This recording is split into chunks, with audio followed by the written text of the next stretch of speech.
Hello students, welcome back to the channel Ayurlogy. कालच्या लेक्चरमध्ये आपण जैन दर्शन पाहिलं होतं. आता आपण पुढचं नास्तिक दर्शन पाहणार आहोत, ते म्हणजे बौद्ध दर्शन. बौद्ध दर्शन म्हणजे काय, बौद्ध दर्शनाला काय म्हणतात, या सगळ्या गोष्टी आपण पाहून घेऊया. बौद्ध दर्शन याला नैरात्यवाद दर्शन म्हणलेले किंवा तथागत दर्शन किंवा सौगत दर्शन हे याचे पर्यायी आहेत.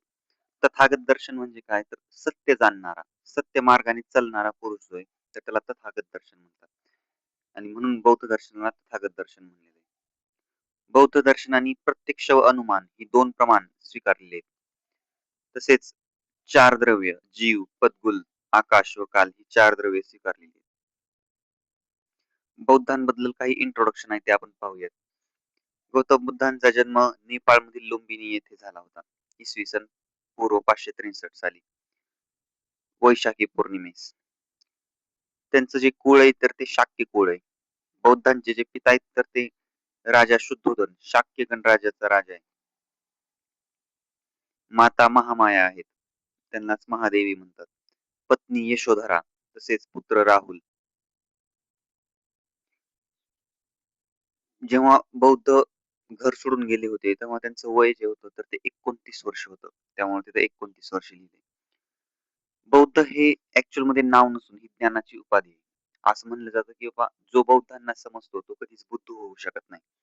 बौद्ध हे नाव नसून ही त्यांना दिलेली एक ज्ञानाची मोठी उपाधी आहे. असं बौद्धांनी आपले प्रवचन पहिले उत्तर प्रदेश येथील सारनाथ येथे केले. सारनाथ येथे पहिले प्रवचन दिलेले. त्यामध्ये त्यांनी चार प्रमुख आर्य सत्यांचा उपदेश केला, म्हणजे त्याला चतुरार्य सत्य म्हणले. बौद्ध म्हणले या जीवनाचं चार चतुरार्य सत्य आहेत आणि त्या चतुरार्य सत्याला कोणीही नाकारू शकत नाही, कोणीही मोडू शकत नाही किंवा कोणीही असं म्हणू शकत नाही की हे माझ्या जीवनात नाहीच आहे. पहिला आहे दुःख. जीवन हे दुःखमय आहे हे आपल्याला प्रत्येकाला माहिती आहे. जीवन व्यतीत करत असताना प्रत्येक व्यक्तीला जन्मापासून ते मृत्यूपर्यंत सतत दुःखाची प्रचिती येते. दुःख हे आर्य सत्य कधीही विसरू नये असं सांगितलेलं दुःख बुद्धांनी. दुसरं आहे दुःख कारण. जर दुःख होते तर याच्या मागे नक्कीच कुठलं ना कुठलं कारण असू शकतं. दुःख होते पण दुःखामागे कारण नाही असं होऊ शकत नाही ना.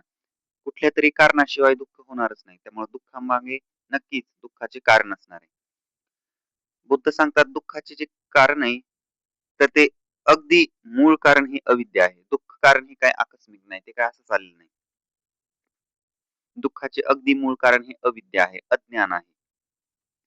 तर परत दुःख कारणामध्ये त्यांनी 12 कारण सांगितलेले आहेत. अविद्या, इग्नोरन्स, संस्कार, मेंटल डिस्पोजिशन. तुम्हाला जन्मापासून ते मृत्यूपर्यंत काय तुमच्या ब्रेन मध्ये फीड केलं जाते ते मेंटल डिस्पोजिशन. विज्ञान, कॉन्शियसनेस, तुम्ही किती जागे आहात, तुम्ही किती चेतन आहात.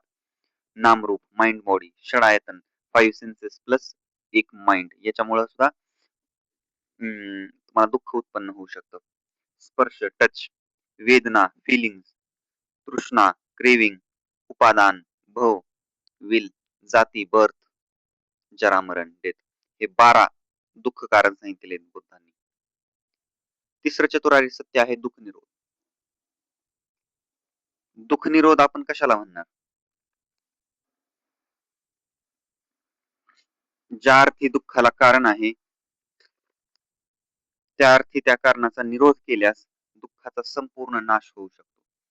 जर कारणाचा नाश केला तर कार्याचा नाश सुद्धा अटळ आहे. बघा ना, दुःखाला कारण आहे हे आपण पाहिलं, पण जर समजा त्या कारणाचा निरोध केला आपण, जर त्या कारणाचाच संपूर्णपणे विनाश केला तर दुःख उत्पन्न होणार नाही. तेच सांगितलेलं आहे. त्या कारणाचा जर निरोध केला तर दुःखाचा संपूर्ण नाश होऊ शकतो. जर कारणाचा नाश झाला तर कार्याचा नाश सुद्धा अटळ आहे, कार्यकारण सिद्धांतानुसार. कुठल्याही कारणामागे, कुठल्याही कार्यामागे काही ना काही कारण असतं. त्या प्रकारे चौथं चतुरार्य सत्य आहे दुःख निरोध मार्ग. दुःख निरोध मार्ग यासाठी बौद्धांनी 8 मार्ग सांगितलेले आहेत. त्यालाच अष्टांगिक मार्ग म्हणतात. तर काय आहेत ते? सम्यक दृष्टी म्हणजे काय, तर राईट व्ह्यू. त्या गोष्टीला पाहण्याचा आपला जो दृष्टिकोन आहे तो कसा आहे, तो राईट असला पाहिजे. सम्यक म्हणजे योग्य व दृष्टी म्हणजे यथार्थ, यथार्थ ज्ञान. योग्य ज्ञानाने, योग्य दृष्टीने यथार्थ पाहणे म्हणजे सम्यक दृष्टी. सम्यक संकल्प, राईट रिझॉल्व म्हणजे काय, तर दुसऱ्यास पीडा न देता शुभ व योग्य आकांक्षा ठेवणे तसेच आकांक्षा ह्या श्रेष्ठ व कल्याणकारी असाव्या. नेहमी आपण दुसऱ्याच्या बद्दल जर वाईट विचार करत असाल तर बऱ्याच वेळा आपल्यालाच सोबतच वाईट होतं. बौद्ध सांगतात की अगर किसी को सुख ना दे सको तो दुख भी मत देना, क्योंकि दुख भी 1000 गुना होकर लौट आएंगे और सुख भी 1000 गुना लौट कर आएंगे. तो अगर दे सको तो सिर्फ सुख दो, दूसरों को दुख मत दो. हे बुद्धांचं म्हणणं आहे. तर सम्यक संकल्प, दुसऱ्यास पीडा न देता शुभ व योग्य आकांक्षा ठेवणे, तसेच आकांक्षा हे श्रेष्ठ व कल्याणकारी असावे. सम्यक वाचा, राईट स्पीच, नेहमी सत्य बोलावे, खोटे बोलू नये, दुसऱ्याची विनाकारण निंदा करू नये. बऱ्याच जणांना सवय असते ना, काहीही झालं की उगाच दुसऱ्यावर काहीतरी सोपवून द्यायचं. आपण जरी त्याच्यात दुसरा दोषी नसला तरी त्याचं नाव घेऊन त्याची निंदा करायची. दुसऱ्याप्रती अपशब्द बोलू नये, व्यर्थ बडबड यापासून फार वाचणं गरजेचं आहे. सम्यक कर्म, राईट ऍक्शन. आता सम्यक वाचा आहे म्हणल्यावर सम्यक कर्म पण असलंच पाहिजे ना. योग्य कृती व कर्म करणे, दुसऱ्याचे प्राण घेऊ नये, तसेच इंद्रियावरती संयम ठेवणे हे सांगितलेलं आहे. सम्यक आजीविका, राईट प्रोफेशन, आपण जो व्यवसाय करतोय आपली जी आजीविका आहे ती योग्य असली पाहिजे. आपली उपजीविका योग्य मार्गाने जगावी. शस्त्र व्यापार व कसाई काम कदापि करू नये, हे बौद्धांनी सांगितलेलं आहे. शस्त्र व्यापार आणि कसाई काम हे मानवाला हिंसाकडे नेणार आहेत, त्यामुळे ह्या गोष्टी कदापि करू नयेत. सम्यक व्यायाम, राईट एफर्ट्स, मनातील दुर्विचार काढणे, तसेच शुभ विचारांनी स्थापना करणे, सतत प्रयत्नशील असणे, नेहमी प्रयत्नशील असायचे आणि मनातील दुर्विचार काढायचे, त्याला आपण काय म्हणले, सम्यक व्यायाम. सम्यक स्मृती, राईट माइंडफुलनेस किंवा राईट मेमोरी, शांत चित्ताने बसून आपल्या वासनांना पाहून त्या वासनांवरती नियंत्रण ठेवायचे. कारण जग हे क्षणभंगुर आहे. मी नावाचा कोणीही स्थिर पदार्थ नसणार आहे. बऱ्याच वेळा आपल्याला वाटतं ना, मी फार कमवलं, मी सगळं हे केलं, मी सगळं ते केलं, आणि ते सोडू वाटत नाही. पण जेव्हा मृत्यू दारात उभा असतो ना, तेव्हा सगळं सोडावं लागतं. त्यामुळे जग हे क्षणभंगर आहे. जे आहे ते आजच आहे, आत्ताच आहे, याच क्षणी आहे, पलीकडे काहीच नाहीये. त्यामुळं मी नावाचा कुणीही स्थिर पदार्थ नाहीये, हे लक्षात ठेवण्यासाठी सांगितलंय. सम्यक स्मृती, सम्यक समाधी, राईट मेडिटेशन. सम्यक समाधी ही अष्टांग मार्गाची परिणिती होय. ध्यानाच्या ज्या 4 निरनिराळ्या अवस्थातून गेल्यावर चित्तास जो परम शांतीचा अनुभव येतो, तो म्हणजे सम्यक समाधी. सम्यक समाधी म्हणजे काय? तर ध्यानाच्या 4 निरनिराळ्या अवस्थापासून गेल्यावर जी परम शांती मनास उद्भवते, तर त्या परम शांतीचा अनुभव म्हणजे सम्यक समाधी होय. त्यालाच राईट मेडिटेशन म्हणले. पुढचा आहे बुद्धांचे पंचशील. बौद्धांनी पंचशील सांगितले, 5 तत्व सांगितले. शील या शब्दाचा अर्थ होतो सदाचार. भिक्षूंसाठी 10 नियम व सर्वसामान्यांसाठी पंच नियमांचे पालन आवश्यक आहे. आपल्या सर्वसामान्यांसाठी 5 नियम सांगितले, ते तुम्ही पाळावे असं बौद्ध म्हणतात. पहिला आहे अहिंसा. कधीही हिंसा कधीही करायची नाही. अहिंसा परमो धर्म, दुसऱ्याचे प्राण घेऊ नये. दुसरी म्हणजे आस्तेय, चोरी करायची नाहीये. जी वस्तू आपणास दिली नाहीये ती घ्यायची नाही. ब्रह्मचर्या, ब्रह्मचर्या म्हणजे अवैध मार्गाने कामपूर्ती करायची नाहीये. योग्य आणि गुरूंनी सांगितलेल्या मार्गानेच आपली कामपूर्ती करायची आहे. सत्य भाषण, नेहमी सत्य बोलायचे, खोटं बोलू नये. अमद्यपान, मद्यपान कधीही करू नये असं सांगितलेलं आहे. तसेच ज्या ठिकाणी मद उत्पन्न होतो त्या स्थानाचा सुद्धा त्याग करायचा. म्हणजे काय, किंवा समजा तुम्ही तर मद्य घेत नाहीये, पण तुमचे असे मित्र आहेत जे तुम्हाला मद्य घेण्यासाठी प्रेरित करतात, किंवा चल इकडे जाऊन येऊ, चल तिकडे जाऊन येऊ, तर अशा मित्रांपासून सुद्धा सावध होऊन त्या गोष्टीचा त्याग करायचा आहे. त्या स्थानापासून आपण बाजूला व्हायचंय, त्या स्थानाचा त्याग करायचा आहे. तर हे बुद्धांचे पंचशील होते सर्वसामान्यांसाठी. अहिंसा, अस्तेय, ब्रह्मचर्य, सत्यभाषण व अमद्यपान. बुद्धांची 10 अव्याकृती. अव्याकृती या शब्दाचा अर्थ होतो किंवा बौद्धांनी या गोष्टी सांगण्यासाठी जरा मौन पाळलेलं. या गोष्टींवरती त्यांनी फारसं उत्तर दिलेलं नाहीये. ते शांत राहिलेत. याचं कारण काय? कारण या 10 अव्यकृतामुळे तात्विक वाद करण्यात बुद्धांना तर रस नव्हता. मरणानंतर तथागताचे काय होते? हा लोक शाश्वत की अशाश्वत? अशा तऱ्हेच्या प्रश्नांना उत्तर देणे बुद्धांनी टाळलेले. या प्रश्नांना बुद्धांनी अव्याकृते म्हणलेले. ज्या गोष्टीची बुद्धांनी त्यावर मौन पाळले आहे, ती गोष्ट सांगताना बौद्ध शांत बसलेले. तर ते 10 प्रश्न कोणते आहेत? 10 अव्याकृते कोणते आहेत? तर जग हे शाश्वत आहे, की जग अशाश्वत आहे? जगाला अंत आहे, की जग अनंत आहे? जीव व शरीर एकच आहे, की जीव व शरीर वेगवेगळी आहेत? तथागत मरणानंतर असतो, तथागत मरणानंतर नसतो. तथागत मरणानंतर असतोही व नसतोही. तथागत मरणानंतर असतोही असेही नाही व नसतो असेही नाही. कारण हे जे प्रश्न आहेत ना, हे प्रश्न तुम्हाला तुमच्या योग्य ध्येयापासून बाजूला काढून उगाच तात्विक वादावाद निर्माण करतात. उदाहरण, आपण सारखं म्हणत बसतो, कोंबडी आधी की अंडा आधी? कोंबडी आधी की अंडा आधी? कोंबडी आधी की अंडा आधी? मग आता या ज्या गोष्टी आहेत, या गोष्टी फक्त तात्विक वादावाद निर्माण करतात.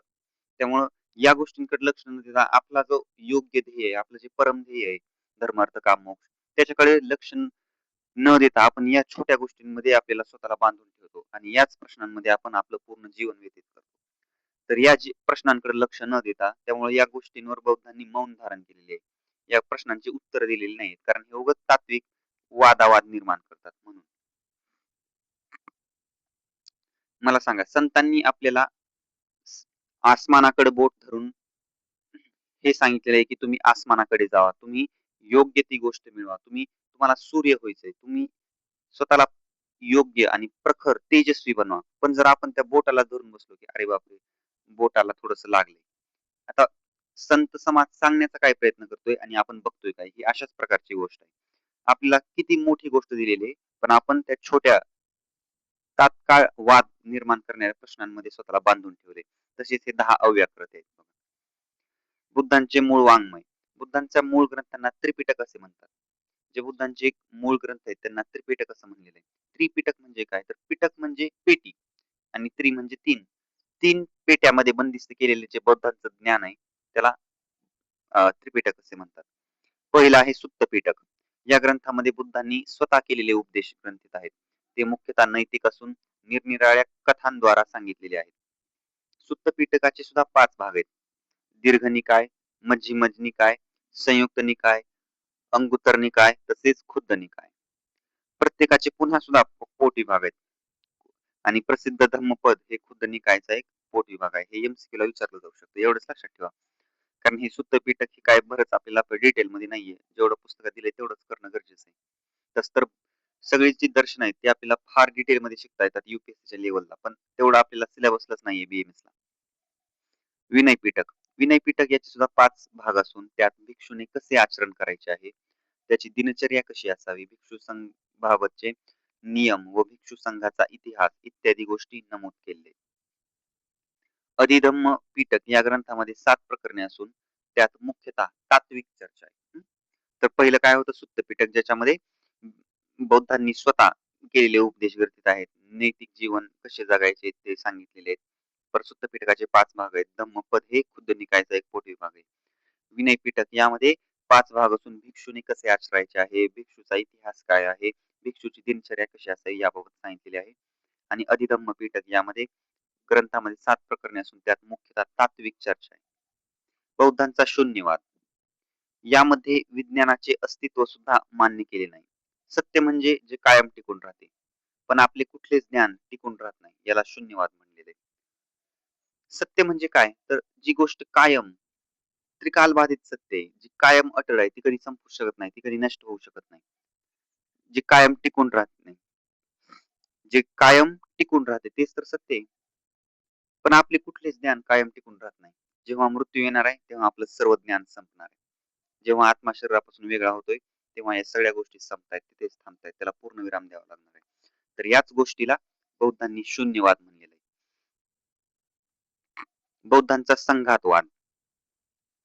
असती बीज अंकुरो न भवती सती तु बीज अंकुरस्य अभिनिवृभ्रवती तत्र बीजस्य नैव भवती अहबीजांना अभिनिवृत्ती. तर काय? कार्यकारण भावावर आधारित असणारा बौद्धांचा संघातवाद सांगतो की जेव्हा कारणाचा नाश होतो तेव्हाच त्यातून कार्य उत्पन्न होते. आपण कार्यकारण सिद्धांत पाहिला होता. त्यामध्ये काय? तर कुठल्याही कार्यासाठी कारण जबाबदार आहे.